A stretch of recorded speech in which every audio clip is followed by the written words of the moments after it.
Bienvenue à toi sur la chaîne Automatique BNB, la chaîne qui te permet d'automatiser et d'optimiser ta location courte durée. Si tu ne me connais pas, je suis Nicolas et je te permets d'augmenter ton cash en préservant ton temps libre. Et aujourd'hui, on a le privilège d'accueillir Delphine, investisseuse immobilier et également sous-loueuse professionnelle. Et aujourd'hui, Delphine, qui habite dans le nord de la France, a développé tout un business autour de la sous-location professionnelle dans ce secteur. Et j'ai le privilège de l'accueillir. Et donc, je la remercie encore grandement d'être présente aujourd'hui. Bonjour à toi, Delphine. Merci Nicolas, bonjour à tous. Alors justement, Delphine, même si tu commences à être connue sur les podcasts, sur les réseaux sociaux, est-ce que tu peux te présenter pour ceux qui ne te connaissent pas encore? Je suis Delphine Pinon, j'ai 35 ans. J'ai plein de casquettes, donc comme tu l'as dit, j'investis en immobilier, je fais aussi de la sous-location, je suis entrepreneuse et je suis coach, money coach et life coach, podcasteuse aussi. Voilà, encore une autre casquette. J'ai des activités de formation, de coaching et podcast qui sont ma source principale de revenus. Et puis, je fais aussi beaucoup d'activités dans l'immobilier, dont l'objectif, on en reparlera, non pas nécessairement pour objectif d'en tirer une rémunération directe, mais évidemment de faire grossir un patrimoine et de pouvoir réinvestir à l'infini comme beaucoup de gens aiment le faire. Et justement, toi, depuis quand tu as investi dans l'immobilier ou depuis quand tu t'es lancé dans la sous-location professionnelle? Est-ce qu'il y a eu, ça s'est fait en même temps? Est-ce qu'il y a eu différentes phases? Je suis lancée en 2020, année du confinement. Donc, j'ai découvert les possibilités d'investir dans l'immobilier avec des cash flows positifs toute fin 2019. Je me suis intéressée avec mon compagnon plus spécifiquement à la location courte durée quand j'ai compris qu'on pouvait l'automatiser et quand j'ai compris qu'on pouvait minimiser énormément le temps à y passer, puisque je pense que comme beaucoup de gens, je me faisais une montagne de ce que ça pouvait générer comme gestion et donc prendre comme temps de pouvoir gérer un Airbnb. Et quand j'ai compris que d'autres l'avaient fait de manière très automatisée et que finalement, ça ne prenait pas tant de temps que ça, je me suis dit, OK, bah, banco, il y a les gros rendements et finalement pas tant de temps que ça. Donc, c'est la stratégie qui me parle le plus. C'est comme ça que j'ai commencé à peu près au même moment à acheter avec mon compagnon un premier immeuble à Calais et puis à faire de la sous-location immobilière aussi sur une zone qui va du nord de la France, donc de Dunkerque jusqu'au Havre, toujours sur la côte. Et justement, entre Dunkerque et Le Havre, tu as combien de logements en location courte durée au total, entre ta sous-loc et puis tes propres appartements? J'en ai 9 en tout, 6 en sous-location et 3 dont je suis propriétaire qui sont situés donc, dans ce fameux immeuble que j'ai acheté à Calais. Et là, on a signé un compromis et on est en phase de financement et d'étude du projet de travaux sur un bien qui sera divisé en 3 ou 4 appartements. On hésite encore pour de la location courte durée à Gravelines, dans la ville où j'habite et qui est proche de la centrale nucléaire. Donc, ça génère beaucoup de demandes qui sont largement insatisfaites aujourd'hui sur ce micro-marché du nord de la France. Effectivement, les centrales nucléaires, c'est vraiment une niche encore trop peu utilisée. Effectivement, il y a énormément de demandes par rapport à ça. Est-ce que tu sais un peu justement entre le fait de faire de la location courte durée à Gravelines, au Havre ou à Dunkerque, est-ce que c'est des typologies de clients différents et est-ce que par rapport à ça, tu fais des typologies de logements différents? Euh, de tous les marchés, donc Dunkerque, le chouette quartier de Dunkerque proche-mer, Gravelines, Calais et Le Havre, avec 2 biens qui sont vraiment bien situés. Il y a un effet zone à Gravelines avec la centrale qui fait que il marche mieux que les autres. Ces biens-là marchent mieux que les autres. On arrive à tirer les prix vers le haut. Il n'y a pas de capacité hôtelière ici. Donc, le marché est exclusivement couvert par des gens qui mettent leurs biens en location. Il y a problème d'offre et de demande sur le marché de la longue durée et sur le marché de la courte durée. Les deux sont en gros déficit ici.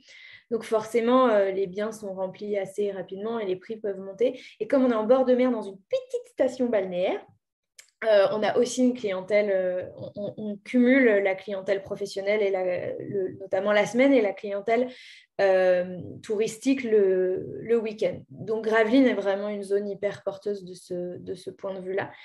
Ce que je remarque sur mes zones à moi, c'est que plus le bien est grand, mieux c'est. Parce que c'est le même temps de gestion pour moi de gérer un petit studio et une grande maison. Euh, et en fait, les marges sont beaucoup plus importantes sur les grandes maisons, même si le taux de remplissage est moins important. Au final, j'arrive à faire des marges qui sont supérieures à 1 000 euros par mois, là où sur mes petits studios, dans les agglomérations, sont hyper en concurrence avec les hôtels et où j'ai du mal à dépasser les 300-350 euros de cash flow positif par mois sur ces biens-là.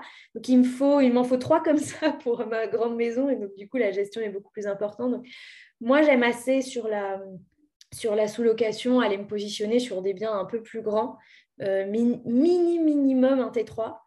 Mais voilà, T3, T4 et maison, si tant est qu'elle ait un atout particulier, moi, c'est les biens que je préfère. Ok, et justement, tu parlais de gestion. Comment tu fais pour gérer tes biens entre justement Dunkerque et Le Havre qui ne sont pas du tout à côté? Comment toi, tu gères ça au quotidien? J'ai 3 équipes. J'ai une équipe sur Dunkerque, Gravelines, une équipe sur Calais, une équipe sur Le Havre. Il y en a qui sont indépendants, auto-entrepreneurs, il y en a qui sont un petit peu plus structurés en conciergerie.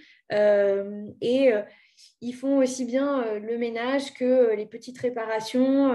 Ils vont récupérer des colis régulièrement de choses que j'envoie pour euh, voilà, des réassorts dans les appartements ou des choses. Donc là-dessus, ils se rendent disponibles quand je dois faire intervenir. Bah là, j'installe une nouvelle box dans un appart. Bah, c'est eux qui se rendent disponibles pour accueillir les prestataires ou pour un entretien chaudière, etc. Enfin voilà, c'est jamais moi qui me déplace, c'est toujours eux. Évidemment, c'est du temps qui me facture.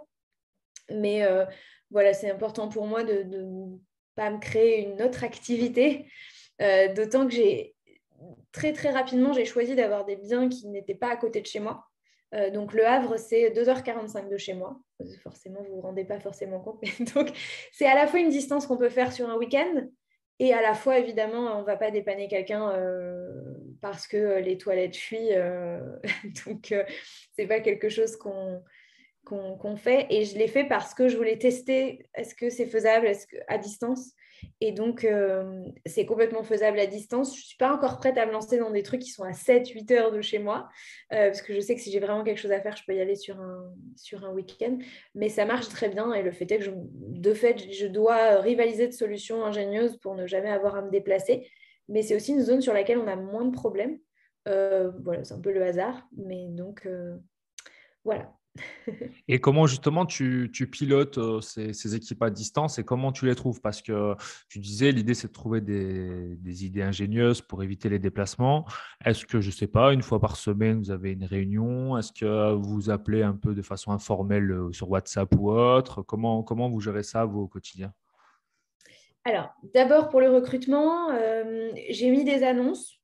Euh, Souvent, j'ai mis des annonces, Le Bon Coin, où il y avait une plateforme où j'avais trouvé quelqu'un aussi. Et sinon, sur Le Havre, qui est une plus grande ville, j'avais démarché des conciergeries en demandant si elles faisaient que les prestations de ménage et de blanchisserie et pas la gestion de mon total de mes activités. Et c'est comme ça que j'ai trouvé. Il se trouve qu'à chaque fois, c'est les premiers partenaires qui ont été les bons. J'avoue que j'ai eu toujours de la chance, mais je crois beaucoup au facteur chance aussi. Donc voilà, pour les trouver, ça s'est fait comme ça. Pour la gestion, alors déjà, ils sont très autonomes à la gestion de leur planning dans la mesure où ils ont accès à... Moi, j'utilise Superhot comme outil, comme channel manager, mais je sais que c'est possible avec plein d'autres channel managers, mais du coup, mes équipes ont un accès à mon channel manager. Ils voient leurs apparts qu'ils ont en gestion et du coup, ils gèrent leur planning. Ils savent qu'il y a une entrée, une sortie, qu'ils doivent prévoir une intervention ce jour-là. Et je touche du bois, mais en quasiment 2 ans, il n'y a eu qu'un couac un jour où il y a un ménage qui n'a pas été fait sur une résa de dernière minute. Enfin bref, il y a eu un couac un jour, effectivement, les clients sont arrivés, le ménage n'avait pas été fait du tout. Donc globalement, ça marche bien. Et donc par zone, on a une conversation WhatsApp avec moi, mon conjoint, les prestataires Et éventuellement, parce que ça c'est ma spécificité, mais avec 9 biens, j'ai délégué toute la gestion des voyageurs à quelqu'un, à une femme qui j'adore travailler, que j'ai rencontrée via ma communauté sur Richissime et qui fait toute la communication avec les voyageurs. Donc même maintenant, moi aujourd'hui, j'ai vraiment le pire, c'est la résolution des problèmes. Il me reste plus que ça quand ils peuvent plus, quand ils me disent là vraiment Delphine, on ne sait pas quoi faire, tu dois nous aider. Ou tout ce qui concerne les paiements, c'est encore moi qui gère, mais globalement, donc voilà, elle s'appelle Caroline et elle est dans toutes mes conversations, elle est dans toutes nos conversations de groupe, etc., pour coordonner entre les voyageurs, les prestataires et nous. Et ma foi, ça marche plutôt bien. Et justement, là, pour le rôle de Caroline, justement, c'est un rôle spécifique, mais en même temps, c'est un rôle très important. Donc, elle va répondre aux messageries sur Airbnb Booking, je suppose, également par téléphone, c'est ça?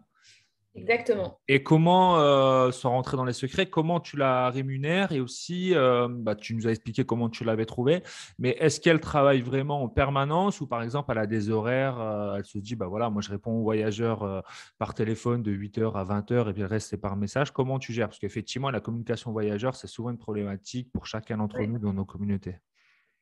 Moi, on n'a jamais défini des heures, le contrat dès le départ. Alors, il faut dire qu'elle était loueuse elle aussi. Elle était propriétaire de 4 biens avec son conjoint. Donc, elle connaissait le métier. C'est aussi ça qui m'a vraiment plu chez elle. Et je lui ai jamais imposé des horaires. Moi, à titre personnel, j'ai jamais laissé mon téléphone allumé la nuit pour des voyageurs. Je vais me coucher, j'éteins mon téléphone. Donc, je sais elle l'éteint avant. En tout cas, elle ne répond plus aux messages, peut-être à quelque chose entre 20h et 21h. Ça n'a jamais été dit. Je lui fais entièrement confiance. Ça s'est toujours bien passé. C'est le critère de confiance qui est le plus important. C'est-à-dire qu'au début, on se règle. Elle me demandait, voilà, comment est-ce que toi, moi, d'habitude, avec mes voyageurs à moi, je réponds ça. Est-ce que c'est OK pour toi ou est-ce que toi, tu réponds différemment? Là, moi, j'aurais proposé un dédommagement. Est-ce que c'est OK pour toi? Est-ce que tu aurais fait différemment? Maintenant, elle le fait spontanément parce qu'on a, voilà, on a réglé tous ces petits détails.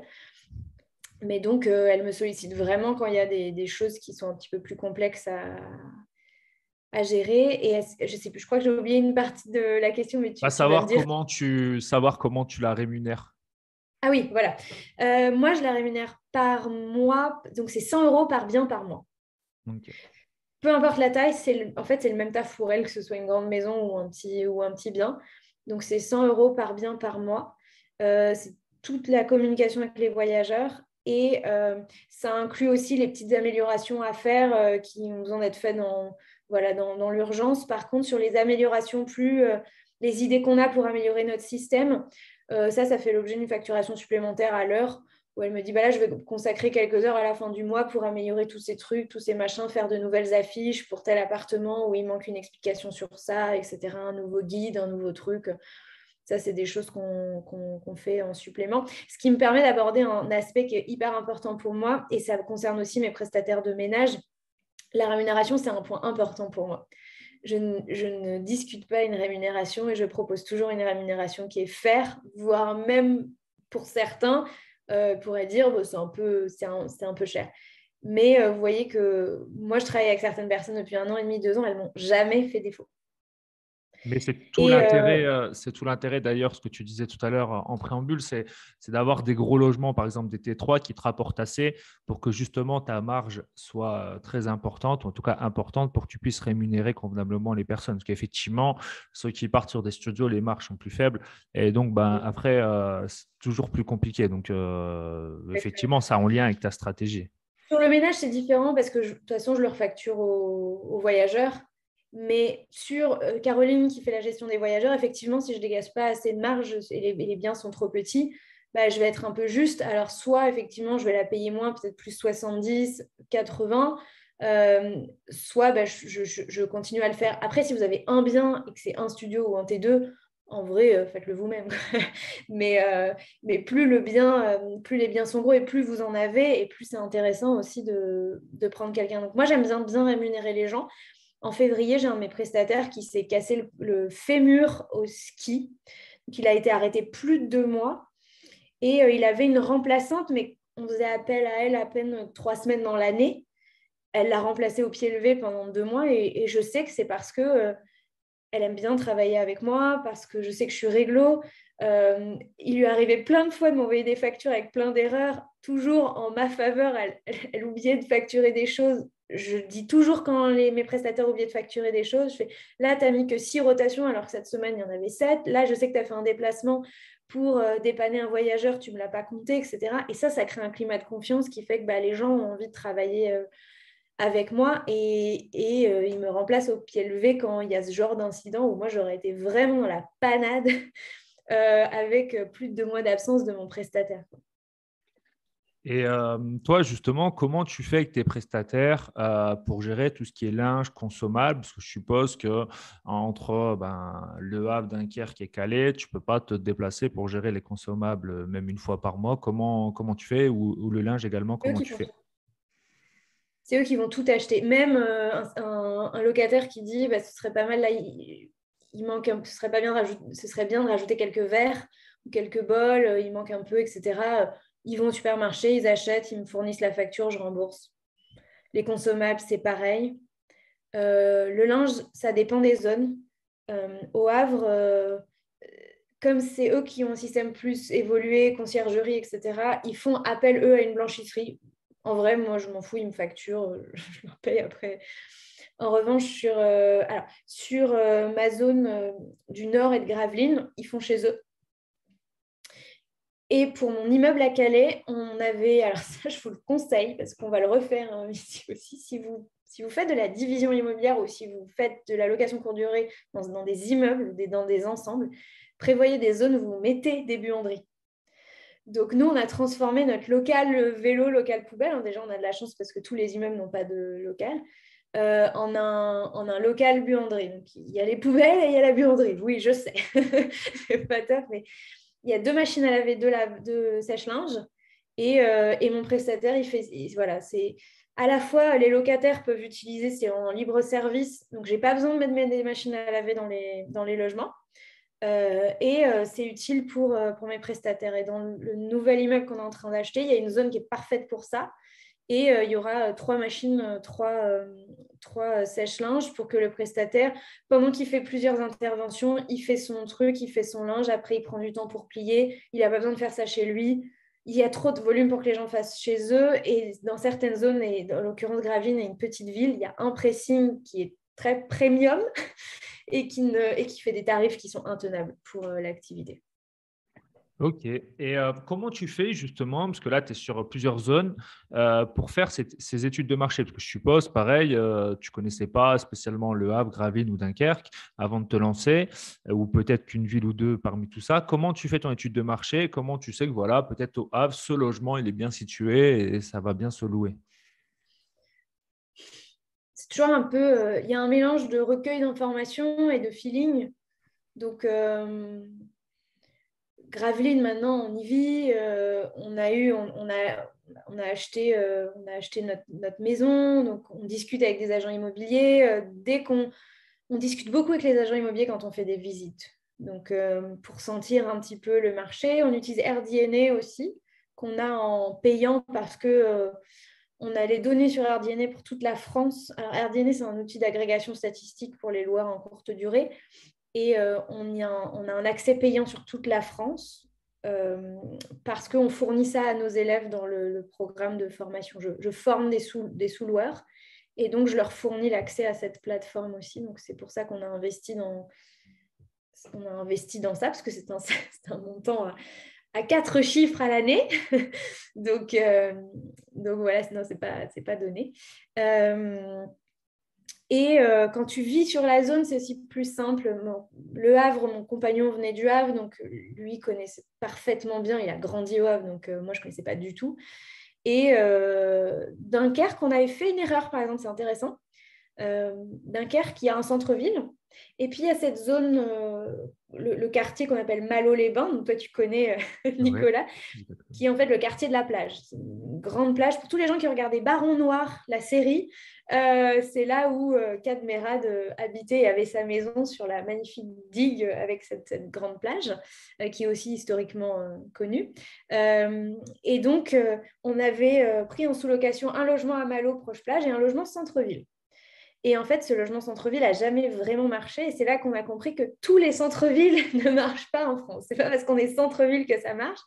En l'occurrence, c'est un second choix, le centre-ville à Dunkerque, par rapport à ce fameux quartier. Y compris les professionnels préfèrent être dans ce quartier proche plage, dans lequel il y a plein de restaurants et il y a de la vie, qu'en centre-ville. Donc ça, on l'a appris à nos dépens. Au bout de 3 mois, on a rendu ce logement à son propriétaire parce que ça n'avait pas marché.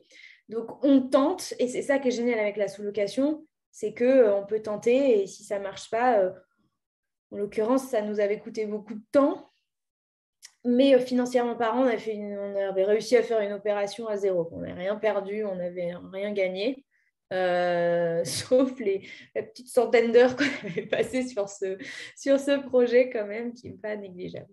Oui, c'est sûr. Après, c'est quand même le moindre mal parce que dans le sens où il n'y a pas de crédit immobilier, il n'y a pas d'engagement Exactement. au-delà du bail que tu as signé avec le propriétaire. Effectivement, il y a le temps que tu as passé bah voilà, qui ne se rattrape pas, mais il n'y a pas d'investissement important. Et donc, c'est vrai que la sous-location, c'est ce qui permet d'être flexible. Justement, toi, en sous-location, donc tu disais le type de bien que tu cherchais, mais est-ce que toi, tu cherches des biens plutôt nus, plutôt meublés, avec des travaux, sans travaux? Comment, toi, est-ce que tu as des critères particuliers? Parce que je sais qu'il y a autant de sous-loueurs que d'appartements à trouver, parce que chacun a un peu sa petite stratégie, sa petite technique. Comment tu fais? Alors, j'avoue que je connais personne qui fait des travaux en sous-location. Ouais, Mais bah, enfin, ouais, non, tu vois, par exemple, Sébastien Mort, avec qui je travaille, tu vois, la dernière sous-location qu'il a pris, mais parce que voilà, il a une certaine expérience, il a fait quelques travaux à l'intérieur mais voilà, après, c'est parce qu'il a une certaine expérience, parce qu'il est sûr de garder ce bien. Après, voilà, c'est une ça stratégie, peut je dépendre ne du partage pas contexte, mais spécialement, mais je sais effectivement. que certains le font.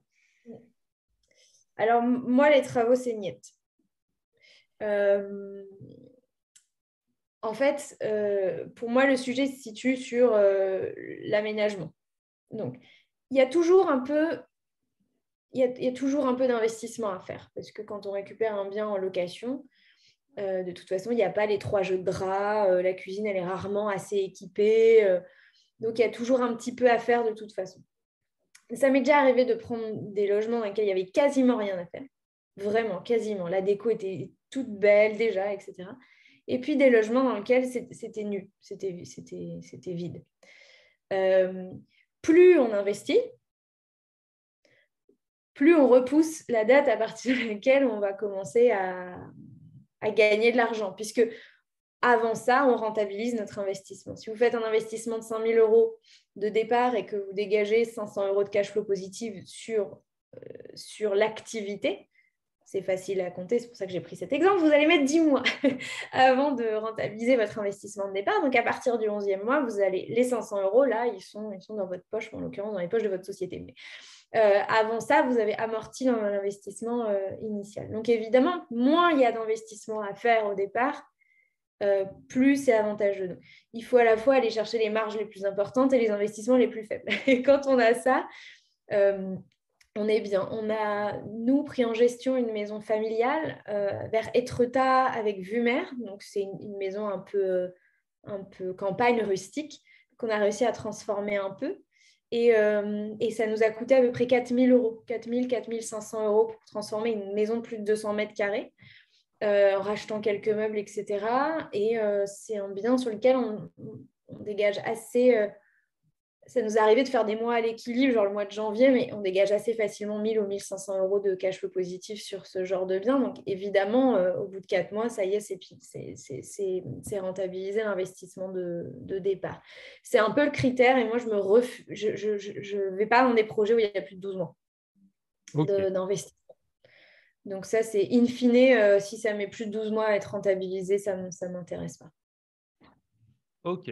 Et comment tu fais pour trouver justement des propriétaires? Est-ce que tu vas sur le Bon Coin? Est-ce que c'est dans ton réseau? Et surtout aussi, comment tu arrives à les convaincre? Alors, l'idée, c'est pas de dire tous les secrets qu'il peut avoir là-dedans ou même ta formation, mais voilà, si tu avais quelques tips par rapport à ça, parce que souvent, beaucoup de personnes sont bloquées, ils n'arrivent pas à convaincre, ne savent pas comment présenter le business de sous-location auprès de ces propriétaires qui ne connaissent pas spécialement cette activité.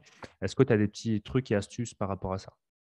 Moi, je suis très transparente vis-à-vis de plein de choses parce que, encore une fois, je crois que même ce que je partage là n'enlève rien à la valeur qu'est-ce qu'il peut y avoir dans un programme complet. Donc, euh, moi, j'ai toujours fait ça. Alors, effectivement, il y a le réseau, des propriétaires qui se passent le mot, de la famille qui me dit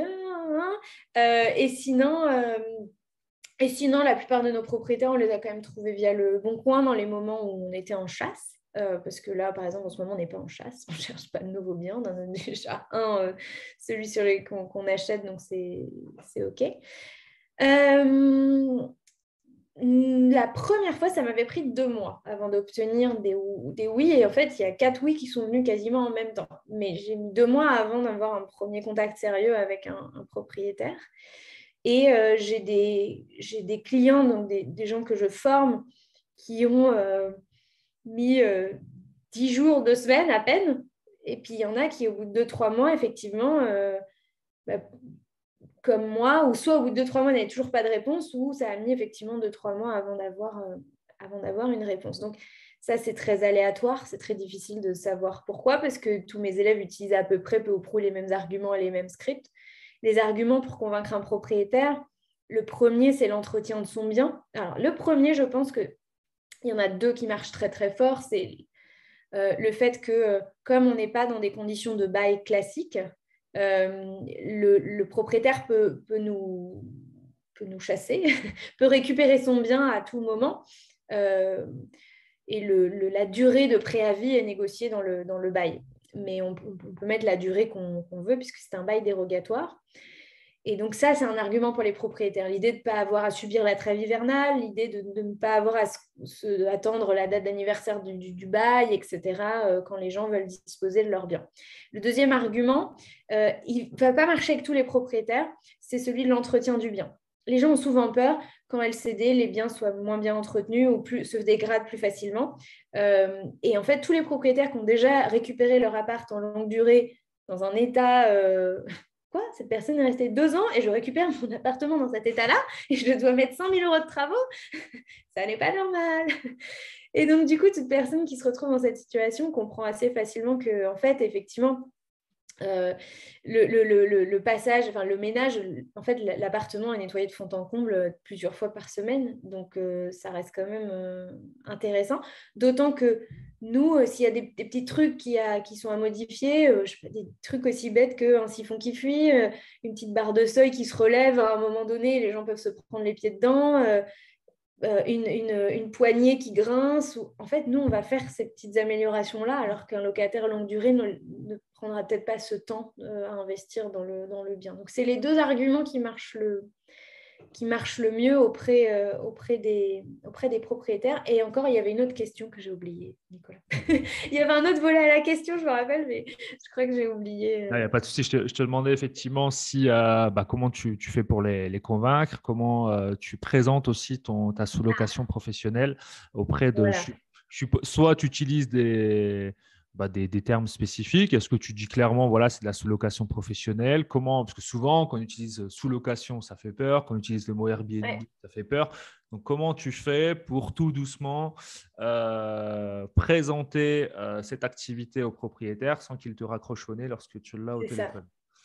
Euh, Moi, j'ai utilisé le mot sous-location depuis le début. C'est comme ça que j'ai décroché tous mes contrats. Mais j'évolue sur le sujet.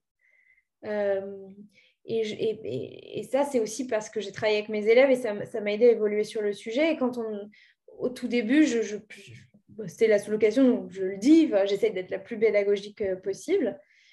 Aujourd'hui, j'aborderai les choses d'une autre manière. Je parlerai de gestion locative, mais à loyer garanti. Je pense que, et j'ai testé ce discours-là sur un propriétaire hier ou avant-hier, parce qu'un de mes prestataires m'a recommandé à un propriétaire, donc j'ai eu l'occasion de tester ce discours, un bien qu'on va probablement pas prendre en gestion, mais c'était intéressant de tester le discours. Et effectivement, je voyais que la personne comprenait tout de suite de quoi il s'agissait, en fait. Donc, et ça peut même arriver d'utiliser le mot conciergerie, de lui dire qu'on fait de la gestion locative, on fait de la conciergerie, mais sous une modalité assez particulière, et on ne fait que ça, pas la conciergerie classique, c'est-à-dire qu'on garantit un loyer au propriétaire. Donc, je lui explique qu'on prend plus de risques, je lui explique que c'est beaucoup moins de gestion pour lui, parce qu'en fait, on gère tout, les entretiens chaudières, les machins. En fait, on gère tout ce que ne fait pas un prestataire classique de conciergerie qui s'occupe que de la partie Airbnb. Dès qu'il y a des travaux, on fait vraiment tout. Donc, c'est moins de gestion pour le propriétaire, plus de risques pour nous. Donc, de fait, la rémunération, elle est stable, mais elle est peut-être un peu inférieure à ce que la personne pourrait gagner sur un bien qui cartonne en conciergerie classique. Et c'est un discours qui s'entend pas mal, parce que je donne vraiment des exemples. Je dis, voilà, par exemple, demain, il y a un locataire qui signale que la cuvette des toilettes, elle n'est pas bien fixée, elle bouge un peu. Je ne vais pas prendre sur mon argent à moi pour faire une réparation, en fait, en tant que conciergerie classique. Je vais demander au propriétaire, ou alors je vais le surfacturer au propriétaire en plus, parce que ce n'est pas inclus dans ma marge, ou alors, pour certaines conciergeries qui décident de l'inclure, elles seront à 30%, elles vont... Conciergerie, on est entre 20 et 30% de frais hors ménage, et donc plus tu inclus de services et plus tu vas te rapprocher des 30% en fait. Et donc, je donne plein de petits exemples qui peuvent paraître être des pain points, des points un peu relous pour les propriétaires, et du coup, ils comprennent très bien qu'on a eu des volets qui ne marchaient plus, des volets roulants qui ne marchaient plus. On a fait venir un prestataire. Le propriétaire, il n'en a rien su. Alors que moi, je ne fais pas ça en conciergerie. J'appelle le propriétaire, je lui demande si on peut faire intervenir quelqu'un. Le propriétaire me dit ça va me coûter combien. Je fais je sais pas, je vais faire un devis, ça prend du temps, c'est chiant, c'est relou. Et voilà, donc forcément, tout doit se rémunérer. Donc plus de tranquillité pour le propriétaire, plus de risques pour moi, vu que même dans les mois qui sont pas bien, je lui garantis son loyer. Donc c'est aussi pour ça que je lui explique qu'il gagnera probablement moins que si on fait un partage de revenus classique. Et ça marche bien. Je trouvais que ça marchait bien. Non, mais je pense que ça marche bien. Ça. D'ailleurs, c'est dommage, je n'ai pas de logement dans le Nord, sinon je t'aurais sous-loué. Non. Et juste pour revenir un peu aux choses, là, par exemple, tu disais, hier, j'ai eu quelqu'un au téléphone et je risque de refuser cette sous-location. Beaucoup d'entre nous, en fait, notamment quand on se lance, on n'ose pas refuser. On dit, ah, c'est cool, il y a quelqu'un qui accepte, c'est bon, je vais pouvoir me lancer. Toi, est-ce que tu peux nous dire voilà, des critères qui sont rédhibitoires pour toi? Tu te dis, voilà, s'il y a ça qui se présente, vaut mieux refuser que plutôt de se lancer dans la sous-loc, vaut mieux encore attendre parce que sinon, ça peut vous poser des problèmes. Globalement, il y en a 3. La localisation, la ville, mais l'emplacement dans la ville. En sous-loc, on est obligé d'aller chercher la plus grande différence entre le loyer qu'on va payer et ce qu'on pense être le potentiel, parce que nous, on se rémunère sur la marge, en prenant le risque, comme je disais tout à l'heure. Qu'il faut forcément qu'on aille chercher le bien le plus attractif qui va se distinguer du marché, et là où on pense aller faire la plus grande marge. Donc l'emplacement a une importance, la déco, parce que moi, je vais investir le moins possible.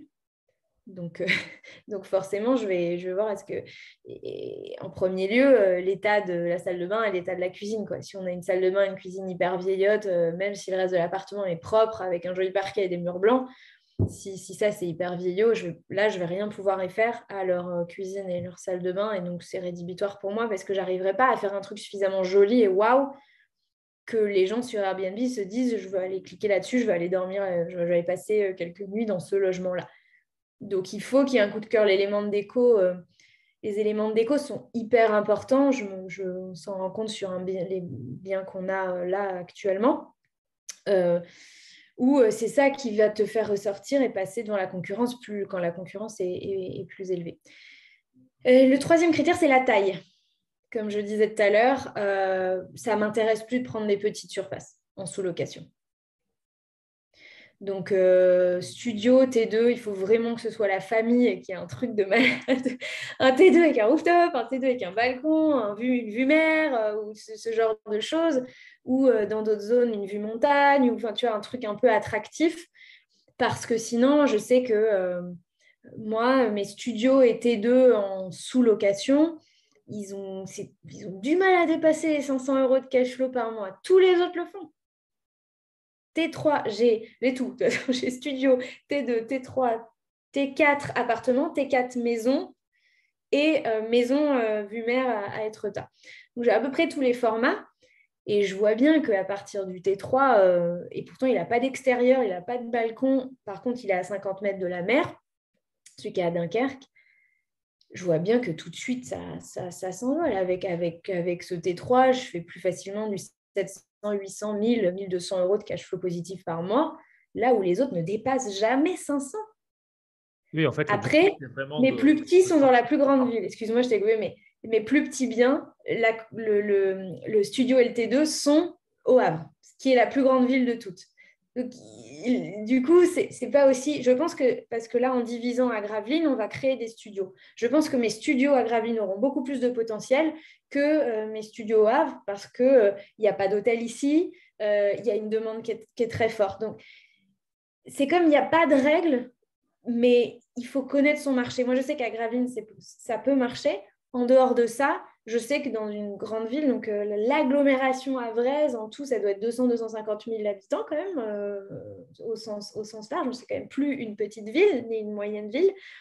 Calais et Dunkerque, en comparaison, ce sont des villes entre 50 et 80 000 habitants. Donc, on n'est pas du tout sur la même taille de ville. Et effectivement, là, je suis entre 250 et maximum. Je crois que ça fait longtemps que je n'ai pas que je n'ai pas atteint les 500 euros par mois de bénéfices sur ces deux tailles de logement.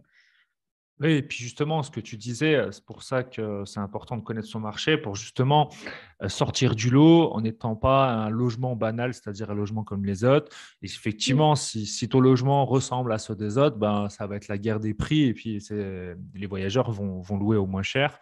Et effectivement, si tu proposes un bien qui soit d'exception ou qui présente une expérience ou une spécificité particulière qui te permet de te démarquer, c'est ce qui fera effectivement que tu te feras plus de marge et plus de cash flow.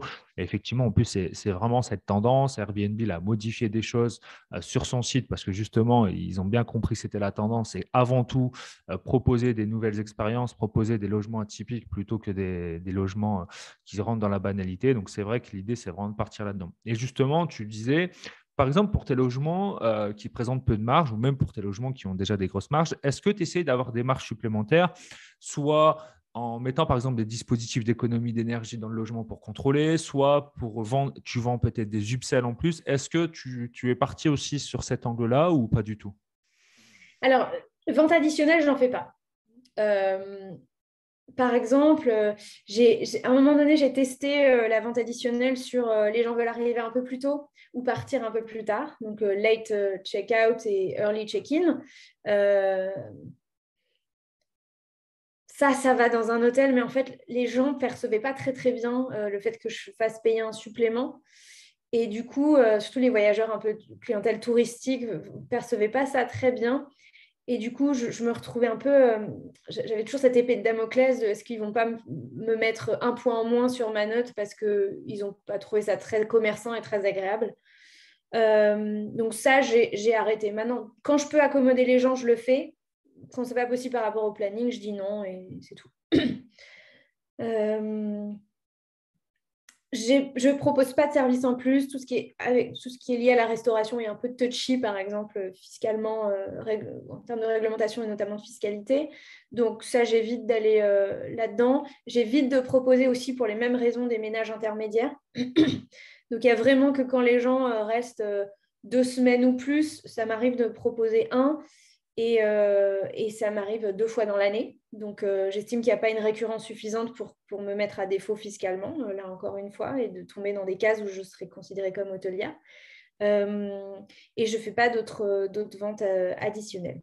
Là encore, il y avait une autre question que j'ai complètement oubliée. Parce que là, ce que je te posais comme question, effectivement, il y avait deux angles. La première, est-ce que tu vendais des upsells pour augmenter donc, ton chiffre d'affaires et donc tes marges? Ou à l'inverse, est-ce que tu mets en place des dispositifs, par exemple, d'économie d'énergie Voilà. pour réduire tes charges et donc augmenter tes marges Ah également? oui, ça aussi, c'était une bonne question. Ouais. Comme beaucoup de gens, l'hiver dernier, déjà, on s'était rendu compte que les gens en location courte durée sont vraiment pas très scrupuleux. Donc, on avait des rattrapages de factures d'électricité et de gaz assez importantes. Donc, au rentrée de l'hiver, l'hiver 2021-2022, on s'était dit, ouais, cette année, nan, nan, nan. Bon, il a fallu vraiment la crise énergétique pour qu'on se préoccupe du sujet et on s'est préoccupé du sujet parce que je pense que sinon, on aurait repassé un autre hiver pareil. Et on a équipé les logements dont on est propriétaire. On a mis des connecteurs sur tous les radiateurs pour les piloter à distance. On a une maison dans laquelle on a une chaudière au fioul. On a mis un thermostat connecté. On a mis un autre thermostat connecté dans un autre de nos logements au gaz aussi. Ça permet plusieurs choses. Ça permet de réguler la température quand il n'y a personne. Ce qui est très désagréable, c'est quand les gens arrivent en plein hiver dans un logement qui est extrêmement froid s'il n'y a pas eu de location pendant 24-48 heures. Donc nous, on voulait être capable de couper le chauffage quand ils partent et de le remettre. Et en fait, c'est nos équipes qui font ça. Qui le pilotent, parce qu'elles savent quand les clients arrivent et reviennent, et donc elles pilotent ça à distance. Donc ça fait faire évidemment des économies. On ne met jamais à zéro quand les gens ne sont pas là, quoi qu'il arrive, même s'il n'y a personne pendant 2 semaines. En hiver, on ne fait pas ça. On met en hors-gel, quelque chose à 15 degrés ou quelque chose comme ça. Et ça, on l'a fait. Il y a un logement qui doit être équipé lundi encore, parce que c'est des radiateurs, c'est pas un de nos logements à nous. Et on a fait appel à Engie qui peut venir installer des boîtiers gratuitement. La contrepartie à ça, c'est que effectivement, pendant les gros pics énergétiques, ils peuvent nous couper le chauffage pendant quelques minutes, 20 minutes jusqu'à 1 heure. Je crois que le maximum, c'est 1 heure. Et ça fait perdre en plein hiver 1 degré ou 2 degrés maximum. Donc, c'est $1 pour nous, mais eux, pour la gestion globale du système du réseau, c'est énorme. Et donc, c'est la contrepartie de ça. Donc, on peut piloter pareil à distance, etc. On peut voir notre consommation, mais on n'a pas, cette contrainte-là. Donc, voilà ce qu'on a fait. Et on a constaté de vraies économies. Ce qui est très dur, par contre, on n'a pas pu le faire dans tous les logements. Cette comparaison parce qu'en fait, il n'y a jamais le même nombre de nuits qui est loué avec le même nombre de personnes à l'intérieur des logements. Donc, entre un mois de janvier et un mois de février, qui sont à peu près des mois avec la même température extérieure, sauf que si un logement qui a été loué 4 nuits en plus et qu'au global, il y a eu 6, 7, 8 ou 9 voyageurs de plus sur le global du mois, ce n'est pas le même nombre de douches, c'est pas le même nombre de chambres qui sont chauffées, etc. Et donc, en fait, c'est assez dur de comparer. Donc, je pense que voilà, on va essayer de le comparer sur plusieurs hivers, mais de ce qu'on a quand même vu, ça avait marché. Maintenant, la proportion d'économie, elle est difficile elle est difficile à calculer. Ok, non, mais je partage. C'est pareil, là, j'ai équipé une grande partie de mes logements et je continue à le faire. Je n'arrive pas exactement à savoir. Je sais que je fais des économies parce que les factures diminuent. À quelle hauteur? Je ne sais pas exactement. Mais déjà, ça me permet à distance de ne pas me déplacer ou même si à un moment donné, quelqu'un de mon équipe a oublié de fermer le chauffage ou autre, de le contrôler à distance. Et je m'étais noté pour ceux qui ne connaissent pas trop la subtilité par rapport à la TVA qu'on a parlé tout à l'heure. Effectivement, la sous-location professionnelle, par principe, n'est pas assujettie à la TVA. Par contre, dès qu'on rentre dans l'activité, ce qu'on appelle para-hôtelière, c'est-à-dire dès qu'on propose certains services qui sont assimilés à de l'hôtellerie, là, on rentre dans la TVA. Donc, il faut vraiment être très attentif à ça. Et c'était juste pour compléter ton propos par rapport au fait qu'effectivement, en vendant certains upsells ou des upsells, on peut rentrer dans ça et ça veut dire qu'on devra vendre toutes ces nuits avec de la TVA. Donc, la TVA de l'hôtellerie, c'est 10% déjà et vendre tous ces produits avec également la TVA. Donc, ça a beaucoup d'enjeux fiscaux. Il faut donc bien mesurer ce qu'on fait. En tout cas, merci pour tout le partage lors de cette interview. Comme d'habitude, je le dis souvent, on va finir par toi. C'est-à-dire que c'est toi qui vas clôturer cette interview. Moi, de mon côté, je te remercie encore d'avoir répondu à toutes mes questions. Pour ceux qui veulent aller plus loin, je mettrai sous cette vidéo tes contacts pour te contacter. Je mettrai également un lien pour utiliser SuperHot si comme toi, ils veulent utiliser SuperHot. Et sur ce, à la communauté automatique BNB, je vous dis à très bientôt et on laisse Delphine clôturer la vidéo. La pression. La pression. Non, écoutez, on a beaucoup parlé de sous-location, donc je vais finir là-dessus aussi. Je pense que c'est le meilleur moment pour vous lancer en sous-location parce que le marché du crédit immobilier se tendant un peu. Effectivement, beaucoup d'entre vous ont pu forcément la capacité d'acheter, même si je trouve que acheter et faire la sous-location, c'est génial de faire les deux. En fait, c'est hyper complémentaire. Moi, je fais les deux et il n'y a pas un qui est mieux que l'autre. Mais voilà, intégrer la sous-location dans votre stratégie immobilière globale, c'est vraiment intéressant pour faire du cash flow très rapidement et vous servir plus tard aussi comme levier complémentaire pour réemprunter, pour diminuer votre endettement ou augmenter votre capacité d'emprunt. Je forme des gens à la sous-location. Je forme des hommes et des femmes à la sous-location. Donc, si ça vous intéresse, tout se trouve sur imo-chéri.com. Et je fais aussi un peu de promo pour le podcast au passage. J'ai un podcast dans lequel on parle d'argent, dans lequel je parle d'argent, soit avec des invités, soit en solo. Il y a des tas et des tas de thématiques, des tas et des tas d'épisodes. C'est mon sujet préféré. L'argent, la relation à l'argent. Le podcast s'appelle Richissime. Ça claque, c'est bling bling. Le podcast, pas du tout. Donc voilà, si vous avez aussi envie de découvrir ce que j'ai à dire sur ce sujet-là, n'hésitez pas. Et j'ai aussi pas mal d'épisodes qui sont consacrés à l'investissement et notamment à l'investissement immobilier. Voilà. Merci à toi Delphine et puis encore merci pour cette interview très enrichissante. À très bientôt. Ciao. Merci.